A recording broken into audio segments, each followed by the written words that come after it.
한국산 전기차 중 리스나 렌터카 같은 상업용으로 판매되면 미국 인플레이션 감축법의 보조금 혜택을 받을 수 있게 됐습니다. 북미산이어만 세액 공제 대상이 된다는 IRA의 독소 조항을 상당 부분 피할 수 있게 됐다는 평가를 받고 있는데요. 경기 둔화와 인플레이션 감축법에 대한 피해 우려로 깊은 조정을 받았던 완성차 업체들, 돌파구 마련에 성공할 걸까요? 관련 이야기 나눠보겠습니다.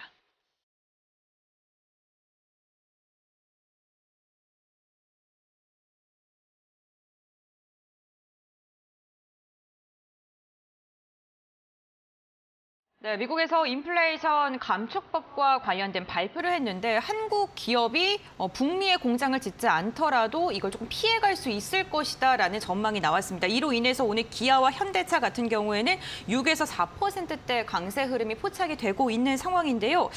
미국이 드디어 우리의 요구를 받아주는 걸까요? 네. 사실 이제 기대감이 굉장히 높아졌죠. 네. 사실 자동차 쪽이 굉장히 어려웠던 이유가 이 조 맨친 상원 의원이라는 분이 있는데 이분이 이제 IRA 법안을 좀 주도했었던 네. 상원 의원 중에 한 분이거든요. 근데 이분이 이전에는 리스 차량이나 공유 차량은 안 된다라고 선을 그어버려서 네. 이거 그러면은 이 우회도 좀 어렵지 않은가라는 부분이었는데 정말 다행스럽게도 이제 상업용 차량에는 좀 진행이 가능하다라고 얘기가 나왔거든요. 네. 그러다 보니까 좀 우회 노선이 좀 만들어진 거죠. 왜냐하면 기존에 이제 아예 세액을 지급하는 쪽으로 가려면은 법 자체를 많이 바꿔야 되다 보니까 굉장히 좀 그런 부분에서의 좀 명확한 기준을 받기가 어려웠는데 상업용만 되더라도 사실 숨통은 좀 많이 키워지는 그런 상황입니다. 그래서 이러한 부분들은 좀 굉장히 좀 좋아지지 않았나라고 보고 있고 물론 아직까지 우리가 확인을 해야 되는 부분이 있어요. 최종 조립에 대한 규정은 좀 남아있고 이게 조금 유예가 됐기 때문에 3월로 연기가 됐기 때문에 여기까지 좀 정확하게 결과가 나와야 자동차 섹터에 좀 강력한 좀 이슈가 되지 않을까 라고 보고 있는데 그 부분은 좀 여전히 시간이 좀 필요하다라는 부분에서 좀 지켜보시면 좋을 것 같고 또 이제 배터리 쪽 광물 쪽에 대한 세부 요건도 우리가 확인을 해야 되거든요. 그래서 광물 같은 경우도 조립한 부품이 지금 50% 정도를 해야 3,750달러를 지원을 하는데 이게 29년까지 100%까지 좀 확대가 될 예정입니다. 그러다 보니까 앞으로 이러한 비중이 점진적으로 좀 커질 수밖에 없고 또 핵심 광물 같은 경우 40% 이상 또 활용하는 부분에서 27년까지는 또 이 70~80%까지 단계적인 상승이 좀 예상이 되고 있거든요. 그래서 우리가 아직까지 확인해야 될 부분들은 굉장히 많지만 그래도 미국 시장에서 우리 자동차에서의 전기차 비중이 2등으로 굉장히 좀 높은 상황인데 이 IRA 법안에서 직격탄을 받은 부분에서 어느 정도 좀 우회할 수 있다는 부분에서의 기대감이 굉장히 좀 커졌다라고 보시면 좋을 것 같고 사실 이 이슈 때문에 완성차뿐만 아니라 최근에 테슬라에까지 좀 영향을 받으면서 2차 전지주들이 좀 많이 눌렸거든요. 네, 2차 전지주들이 좀 눌리면 문제가 되는 게 뭐냐면 반도체랑 2차 전지가 눌리면 지금 지수가 눌리게 돼요. 그러다 보니까 이 시장 자체를 굉장히 좀 짓누르는 이슈인데 이번에 이 IRA 법안에 대한 좀 기대감이 형성이 되면서 오늘 시장도 좀 견인을 좀 해주고 있다라는 관점으로 보시면 좋을 것 같고요. 일단은 가장 먼저 주요 완성차 업체들부터 좀 관심 있게 보시면 좋을 것 같고 그다음에 이제 2차 전지 섹터로 좀 영역을 확대를 하실 수가 있는데 2차 전지에서는 여전히 소재, 셀, 장비단으로 좀 관심을 가져보시는 게 맞지 않을까라고 보고 있는 상황이고요. 그다음에 이제 당연히 완성차들이 가게 되면은 뭐 이제 기본적으로 계속적으로 예전부터 좀 이슈가 됐던 뭐 SL이라든지 화신 같은 좀 업력이 깊고 뭐 현대모비스, 뭐 만도 이런 기업들이 같이 이제 1차 밴더에서의 좀 기대감이 확대가 될 수 있어서 전반적으로 같이 움직일 것이다. 근데 이 자동차 섹터가 움직이기 시작하면 결국에 지수의 반등으로도 이어질 수가 있기 때문에 이 부분 자체는 개별 섹터로만 보시는 것이 아니라 결국에는 지수에도 영향을 좀 크게 줄 수 있는 섹터로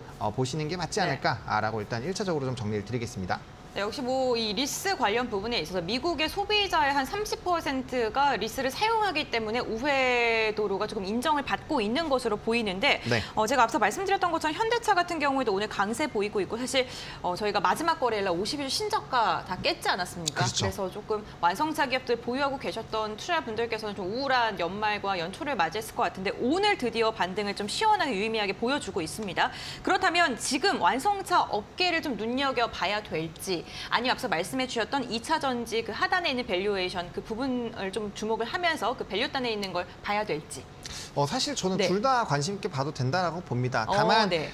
이제 저는 완성차 같은 경우는 지금부터 접근하셔도 괜찮다고 봐요. 왜냐하면 제품 판매라든지 이런 부분들이 네. 경기 침체에 대한 불안감이 있어도 사실 절대적인 부분을 보면 나쁘지 않은 상황이거든요. 근데 네. 이런 IRA 법안에 대한 부담감으로 사실 굉장히 좀 많이 짓눌려서 그쵸. 현재 가격대 부분이라면 저는 충분히 분할로 접근이 가능하지 않을까라는 관점이고요. 네. 2차 전지는 조금은 다르게 보셔야 되는 게 물론 이제 상승분을 다 반납을 했습니다. 그래서 가격적인 부분에서 분할 매수가 가능한 시점이지만 네. 여전히 우리나라 2차 전지 소재 업체들이 특히나 테슬라발 영향을 많이 받거든요. 근데 이제 투잇이라든지 이런 리스크가 여전히 남아있는 상황이고 네. 아직까지는 그 이제 판매량을 곧 확인을 할 수가 있는데 우리가 그 부분을 좀 확인해 볼 필요가 있습니다. 왜냐하면 뭐 주요 모델인 모델 Y라든지 이런 부분에서 할인율을 굉장히 많이 높였거든요. 네.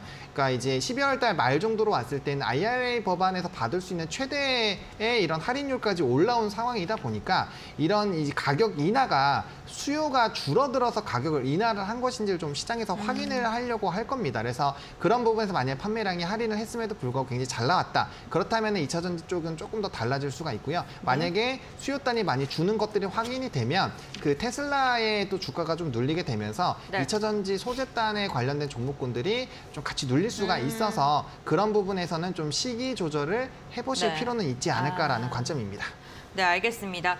완성차 그리고 부품주, 이 밸류체인 하단단에 있는 종목까지는 눈여겨볼 만하지만 2차 전지는 테슬라의 이슈와 함께 연동돼서 움직이기 때문에 테슬라의 이슈 실적이 어떻게 찍히는지를 좀 보고서 좀 접근을 해보시는 것도 괜찮아 보입니다.